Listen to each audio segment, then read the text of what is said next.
Assalamualaikum warahmatullahi wabarakatuh. Pada pertemuan kali ini, kami akan menjelaskan tentang struktur pasar dalam Islam. Kami dari kelompok 4 yang terdiri dari Alinda Deviana, saya sendiri sebagai moderator dan anggota, Lia Anjeli sebagai anggota, Kilwi Masitoh sebagai anggota, Nur Syafni Syafia sebagai anggota, dan Wiwin Rahmawati sebagai anggota. Pengertian struktur pasar dan ekonomi Islam. Struktur pasar.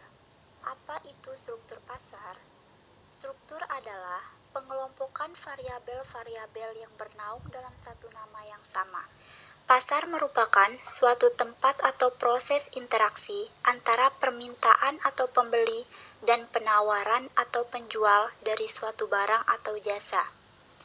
Jadi, struktur pasar ialah informasi tentang perilaku usaha dan kinerja pasar yang dijelaskan melalui keadaan pasar.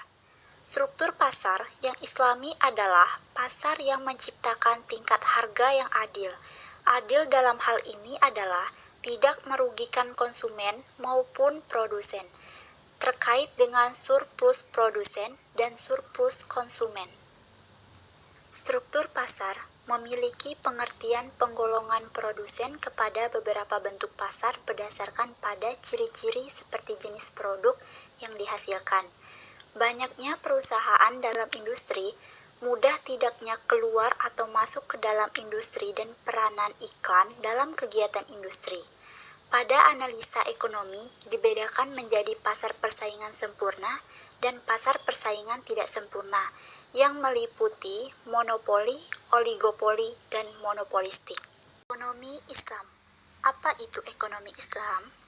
Ekonomi Islam merupakan ilmu yang mempelajari perilaku ekonomi manusia yang perilakunya diatur berdasarkan aturan agama Islam dan didasari dengan tauhid, sebagaimana dirangkum dalam rukun iman dan rukun Islam.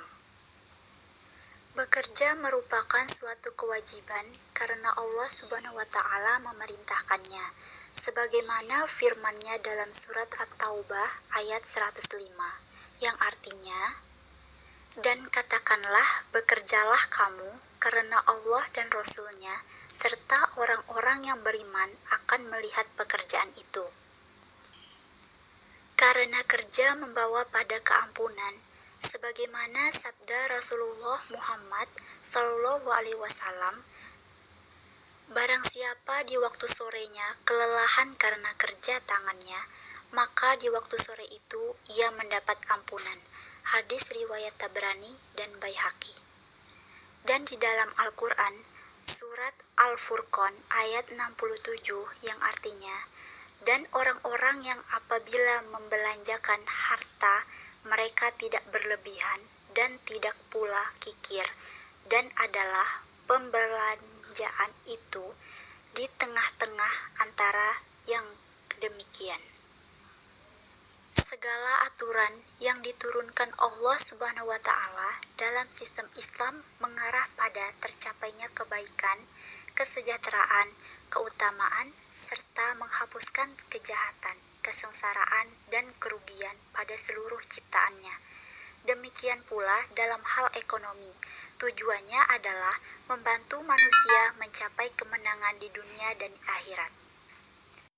Ada 3 sasaran hukum Islam yang menunjukkan bahwa Islam diturunkan sebagai rahmat bagi seluruh umat manusia menurut Profesor Muhammad Abu Zahra, yaitu yang pertama, penyucian jiwa agar setiap muslim bisa menjadi sumber kebaikan bagi masyarakat dan lingkungannya. Yang kedua, tegaknya keadilan dalam masyarakat. Keadilan yang dimaksud mencakup aspek kehidupan di bidang hukum dan muamalah. Yang ketiga, tercapainya maslahah merupakan puncaknya, meliputi keselamatan keyakinan agama, keselamatan jiwa, keselamatan akal, keselamatan keluarga dan keturunan, dan keselamatan B. Pertanggungjawaban dan kebebasan. Prinsip pertanggungjawaban individu merupakan hal yang mendasar dalam ajaran Islam. yang ditekankan oleh Al-Quran dalam berbagai ayat dan perbuatan dan perkataan Nabi Shallallahu Alaihi Wasallam. Prinsip dari pertanggungjawaban individu ini disebutkan dalam berbagai konteks dan kesempatan secara berbeda, yaitu sebagai berikut. 1. Setiap orang akan dihisab secara individu, dan ini diterapkan pada Nabi Shallallahu Alaihi Wasallam. Tidak ada cara bagi seorang untuk menebus perbuatan jahatnya kecuali dengan mencari keridhaan Allah dan melakukan amal baik. 2. Tidak ada konsep dosa turunan dan mempertanggungjawabkan kesalahan orang lain. 3. Tidak ada perantaraan dan hubungan langsung dengan Allah. Nabi sendiri adalah seorang utusan atau perantaraan tuntutan Allah untuk disampaikan pada manusia. Permintaan maaf harus disampaikan langsung kepada Allah. Setiap individu mempunyai hak penuh untuk pedoman langsung dan sumber-sumber hukum Islam, Al-Quran dan hadis. Itu yang nomor 4. Dan yang nomor 5, Islam sudah sempurna. Tidak seorang pun bisa menambah, menghapus, ataupun bahkan mengubah suatu ayat pun. Setiap pengambilan kesimpulan dari penafsiran ayat adalah pemahaman personal, di mana setiap orang dapat berbeda-beda dan tidak ada seorang pun dapat menyampaikan pemahamannya kepada orang lain. Nah, jadi tanggung jawab penuh dari perbuatan seorang muslim adalah kebutuhan yang didasarkan pada jenjang kebebasan yang luas, dimulai dengan kebebasan untuk memilih, kepercayaan seseorang, dan berakhir dengan keputusan yang paling sederhana yang dibuat oleh seseorang. Oleh karena itu, kebebasan adalah saudara kembar pertanggungjawaban. Muhammad Najatullah Shiddiq 1979 menegaskan bahwa Islam berdasarkan pada mekanisme pasar. Implikasi sandaran ini adalah doktrin-doktrin yang diajukan oleh Ibnu Taimiyah, yaitu 1. Orang bebas masuk dan keluar pasar. 2. Tingkat informasi yang memadai mengenai kekuatan dan komoditas yang diperdagangkan di pasar adalah sangat perlu. 3. Unsur-unsur monopolitik harus dihapus dalam pasar. 4. Dalam hal ini, kebebasan ini, Ibnu Taimiyah mengakui pengaruh meningkatnya permintaan dan penurunannya penawaran terhadap harga. Dan yang kelima, adanya penyimpangan dan praktek kebebasan ekonomi yang jujur, seperti sumpah palsu, takaran yang tidak benar, dan yang lainnya. Sejarah kebebasan ekonomi dalam masyarakat Islam. Di sepanjang sejarah masyarakat Islam, kebebasan ekonomi dijamin oleh tradisi masyarakat sebagai sistem hukumnya. Nabi Shallallahu Alaihi Wasallam menolak penetapan harga, bahkan walaupun harga sangat tinggi. Penolakannya didasarkan pada prinsip keterbukaan dalam bisnis, di mana tidak memperbolehkan produsen dalam menjual barangnya pada tingkat yang lebih rendah dari harga pasar, sepanjang perubahan harga itu disebabkan oleh kondisi atau faktor real dari penawaran dan permintaan tanpa adanya kekuatan monopoli. Secara praktik, Nabi Muhammad menolak penetapan harga walaupun ketika itu harganya sangat tinggi. Nabi Muhammad menolak menerima produksi pertanian sebelum produksi itu sampai di pasar. Secara teori, struktur pasar menurut Ibnu Taimiyah, secara teknis operasional satu menjamin terjadinya persaingan yang sempurna. Persaingan yang sempurna tersebut terjadi dalam bingkai nilai dan moralitas Islam.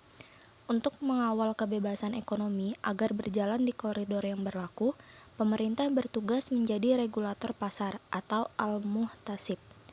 Kebebasan terkendali sebagaimana pemikiran Ibnu Taimiyah.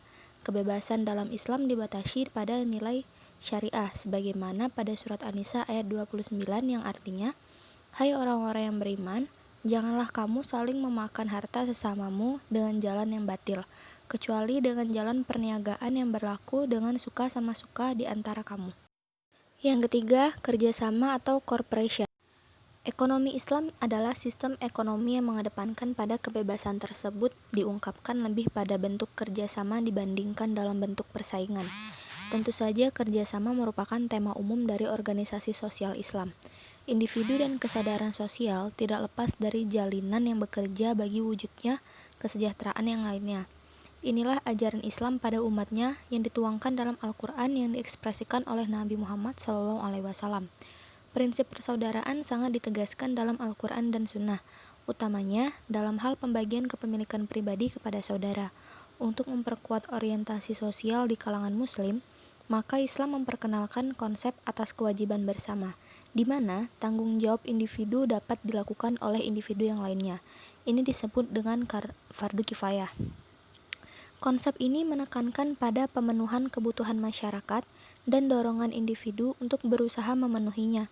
Keterlibatan pemerintah dalam pasar bukanlah hal yang bersifat sementara atau sesaat.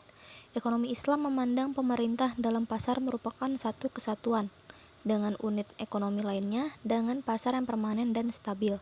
Dalam hal ini, pemerintah bertindak sebagai perencana, supervisor, produsen, juga sebagai. Yang keempat, aturan main dalam ekonomi Islam. Dalam kaitan ini, mengartikan seperangkap prinsip sosial, politik, agama, moral, dan hukum, dan aturan yang diberikan untuk ditaati masyarakat. Institusi sosial dirancang dengan maksud untuk mengarahkan masyarakat dapat berperilaku benar sesuai dengan aturan dan sekaligus aturan tersebut untuk mengontrol dan mensupervisi perilaku tersebut. Pelaksanaan aturan ini berlaku pula di lingkungan aktivitas ekonomi masyarakat itu sendiri. Peraturan tersebut diturunkan dari kerangka konseptual masyarakat dalam hubungannya dengan Allah, kehidupan, dunia, makhluk lain, dan takdir-takdir kehidupan manusia. Yang kelima, tindakan batil dalam aktivitas ekonomi. Dalam beraktivitas ekonomi, tindakan-tindakan batil yang ditentukan dalam ajaran Islam adalah sebagai berikut. 1. Perjudian. Ada firman-Nya dalam surat Al-Maidah ayat 90 yang artinya, "Hai orang-orang yang beriman, sesungguhnya meminum khamar, berjudi, atau berkorban untuk berhala, mengundi nasib dengan panah, dan termasuk perbuatan syaitan. Maka jauhilah perbuatan-perbuatan itu agar kamu dapat keberuntungan." Yang kedua, riba. Orang-orang yang memakan atau mengambil riba tidak dapat berdiri melainkan seperti berdirinya orang yang kemasukan syaitan lantaran tekanan penyakit gila. Keadaan mereka yang demikian itu adalah disebabkan mereka berkata atau berpendapat, sesungguhnya jual beli itu sama dengan riba, padahal Allah telah menghalalkan jual beli dan mengharamkan riba. Orang-orang yang telah sampai kepadanya larangan dari Tuhannya lalu terus berhenti mengambil pengambilan riba, maka baginya yang apa yang telah dia ambilnya dahulu dan urusannya terserah kepada Allah. Orang yang kembali mengambil riba, maka orang itu adalah penghuni-penghuni neraka, yakni mereka kekal di dalamnya. Quran Surah Al-Baqarah ayat 275. Yang ketiga, penipuan atau taklis. Dijelaskan dalam hadis riwayat Ibnu Majah dan Abu Daud yang artinya, bukankah termasuk umatku orang yang melakukan penipuan? Yang keempat, penimbangan atau ikhtikar. Mengumpulkan sesuatu dan menahannya dengan menunggu naiknya harga, lalu menjualnya dengan harga yang tinggi. Yang kelima, pematokan harga. Telah dijelaskan dalam hadis riwayat Ibnu Majah, sesungguhnya jual beli sah karena sama-sama suka.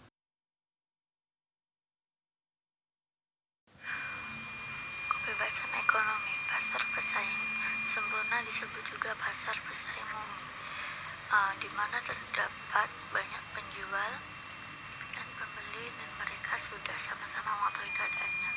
Di sini ada dua unsur. Yang pertama itu unsur pasar pesaing sempurna adalah struktur pasar yang lebih dekat struktur pasar Islam. Yang kedua, kebebasan ekonomi. Dimaksud di sini adalah pilar utama dalam struktur pasar Islam. Bukti kedekatannya ini seperti yang pertama, bebas keluar masuk pasar. Yang kedua, harga ditentukan oleh pasar. Yang ketiga, perfect information. Yang keempat, tidak bertentangan dengan syariat Islam. Yang kelima, tidak menimbulkan kerugian bagi diri sendiri maupun orang lain. Jadi pasar pesaing sempurna itu ada beberapa. Yang pertama itu seperti homogenitas produk.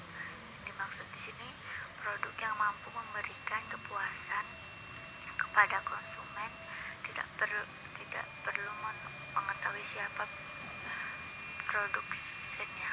Ketiga, perusahaan menerima harga yang ditentukan pasar. Maksud ini perusahaan itu harus menyesuaikan jumlah output untuk mencapai laba maksimum. Selanjutnya, pengetahuan sempurna. Yang dimaksud di sini para pelaku ekonomi harus memiliki pengetahuan sempurna tentang harga produk dan input yang dijual. Perusahaan relatif kecil. Dimaksud di sini semua perusahaan dalam industri dianggap berproduksi efisien baik dalam jangka pendek maupun jangka panjang. Selanjutnya itu kelulusan masuk keluar pasar. Yang dimaksud di sini bebas masuk atau keluar, berarti tidak ada biaya khusus yang menyulitkan perusahaan untuk masuk maupun keluar dari suatu. Pasar monopoli di sini terdapat pengertian, lalu kemungkinan yang terjadi pada pasar monopoli dan ciri-cirinya. Pasar monopoli adalah pasar di mana hanya ada satu orang penjual di dalam pasar, karena dia merupakan satu-satunya penjual dalam pasar. Maka antara penjual secara individu dan pasar adalah identik sehingga kurva permintaan yang dihadapi oleh monopolis dan kurva permintaan pasar adalah sama. Kemungkinan yang akan terjadi pada pasar monopoli. 1. Pengusaha bahan baku penting oleh satu perusahaan sehingga perusahaan lain tidak bisa memperoleh bahan baku tersebut. 2. Produksi yang telah memperoleh hak paten. 3. Hak istimewa yang diberikan pemerintah kepada satu perusahaan tertentu. 4. Suatu usaha yang memerlukan investasi dalam jumlah yang sangat besar sehingga hanya perusahaan yang besar saja yang dapat beroperasi secara efisien. Ciri-cirinya: 1. Hanya ada satu penjual sebagai pengambil keputusan harga atau melakukan monopoli pasar. 2. Penjual lain tidak ada yang mampu menyaingi dagangannya. 3. Pedagang lain tidak dapat masuk karena ada hambatan dengan undang-undang atau karena teknik yang canggih. 4. Jenis barang yang diperjualbelikan hanya semacam. 5. Tidak ada campur tangan pemerintah dalam penentuan harga. Pasar monopolistik. Apa sih pasar monopolistik itu? Pasar monopolistik adalah pasar dengan banyak penjual yang menghasilkan barang yang berbeda corak. Pasar ini banyak dijumpai pada sektor jasa dan perdagangan eceran, misalnya jasa salon, angkutan, toko obat, toko kelontong, dan lain sebagainya. Ciri-ciri pasar monopolistik yaitu: 1. Terdiri atas banyak penjual dan banyak pembeli. 2. Barang yang dihasilkan sejenis, hanya coraknya berbeda. Contohnya seperti sabun, pasta gigi, dan minyak goreng. 3. Terdapat banyak penjual yang besarnya sama, sehingga tidak ada satu penjual yang akan menguasai pasar. 4. Penjual mudah menawarkan barangnya di pasar. 5. Penjual mempunyai sedikit kekuasaan dalam menentukan dan mempengaruhi harga pasar. 6. Adanya peluang untuk bersaing dalam keanekaragaman jenis barang yang diperjualbelikan. Yang terakhir, pasar oligopoli. Pasar oligopoli berarti ada beberapa penjual di pasar. Boleh dikatakan oligopoli merupakan pertengahan dari monopoli dan monopolistic competition. Dalam monopoli, penjual dapat menentukan harga tanpa harus khawatir reaksi penjual lain. Dalam pasar oligopoli, di mana ada sedikit penjual yang menjual barang yang sama, maka aksi penjual harus memperhatikan reaksi penjual lain.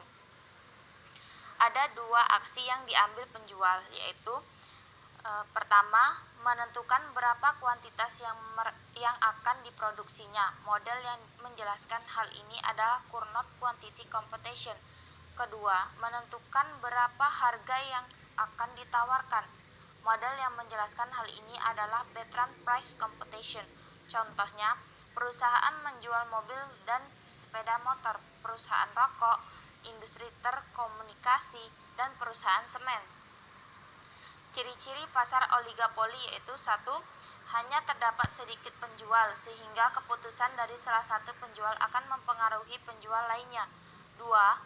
Produk-produknya berstandar. 3. Kemungkinan ada penjual lain untuk masuk pasar masih terbuka. 4. Peran iklan sangat besar dalam penjualan produk perusahaan. Sekian penjelasan materi tentang struktur pasar dalam Islam dari kelompok kami. Maaf bila ada kesalahan. Wassalamualaikum warahmatullahi wabarakatuh.